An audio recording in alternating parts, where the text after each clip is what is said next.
In this daily drop, we're going to talk about yellow. We're also going to talk about red. What we're really going to talk about, though, is Nikon's acquisition of red. So let's go. All right, everybody, here I am back in the barn. Voice is feeling good.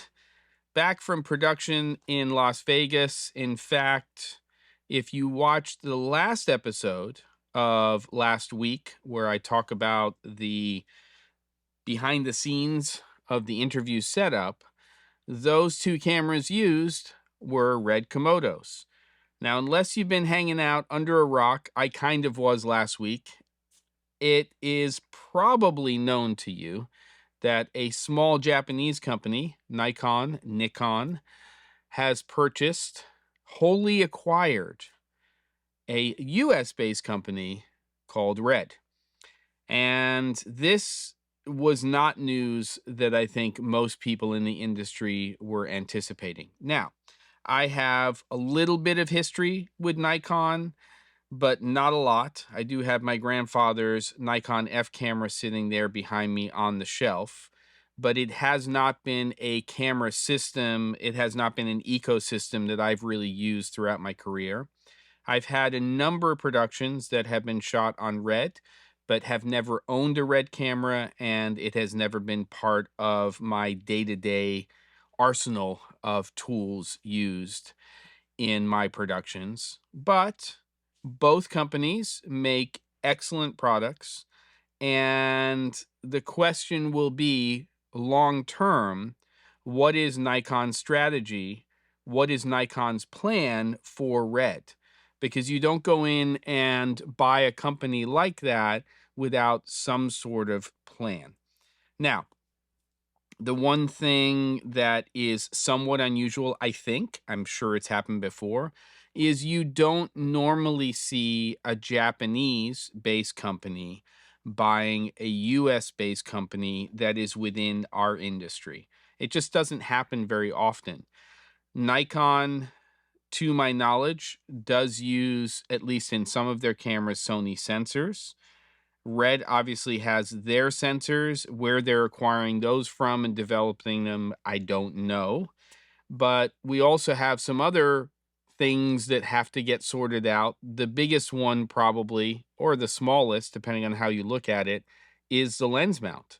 Red has been using the Canon RF mount now in their camera systems for some time.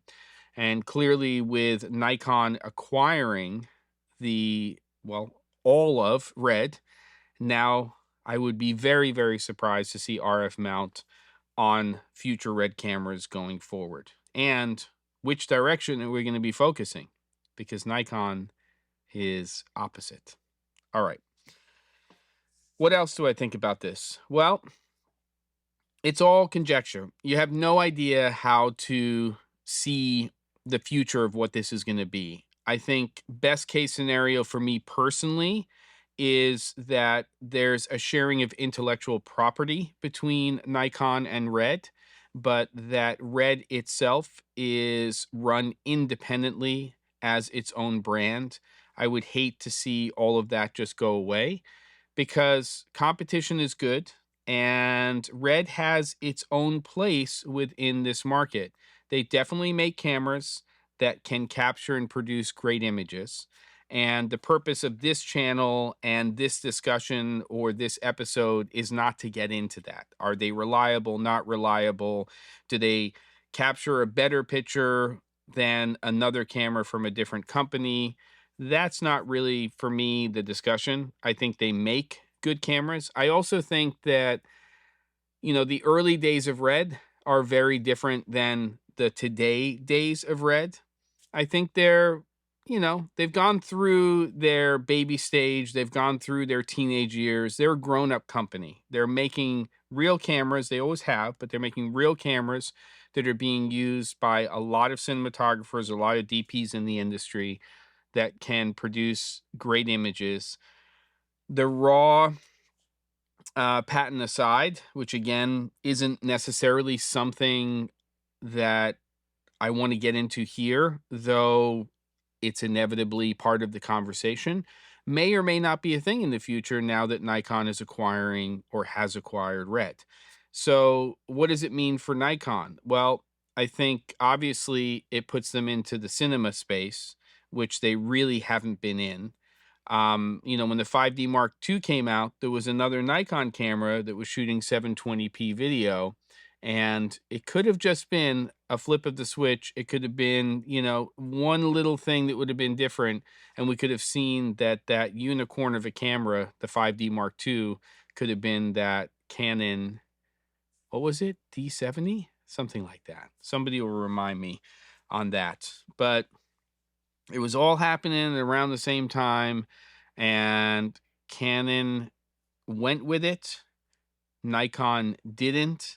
And now we have this acquisition, and I think that it's all very, very interesting. So for me, I'd love to see Red not necessarily completely autonomous, but I'd like them to run that company as its own company. Maybe Jared Land and the crew are going to stay there. I know people who work at Red, and I hope that their positions, their careers there are solid, and that they have a path moving forward.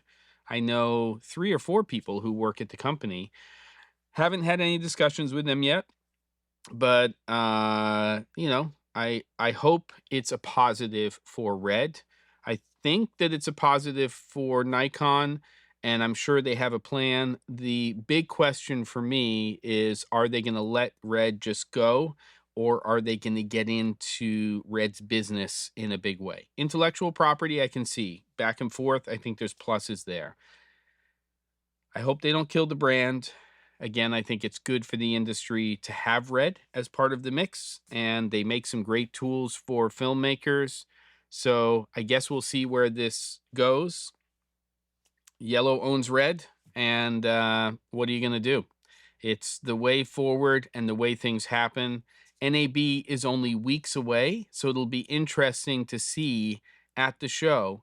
Is there going to be an integration of Red into Nikon's booth? Are there going to be 2 separate booths?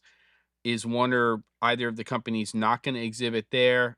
I don't know what the plan is, but I think between uh, that, meaning NAB, and Cine Gear in Los Angeles at the beginning of June, we'll have a pretty good sense of where this is going. It's going to take a few more weeks. We'll see if there's some more press releases and interviews and things like that. I'm excited about the show, and I think that we should look at this as a positive and see where it all goes. Don't forget to, and I'll see you on the next episode of The Daily Drop.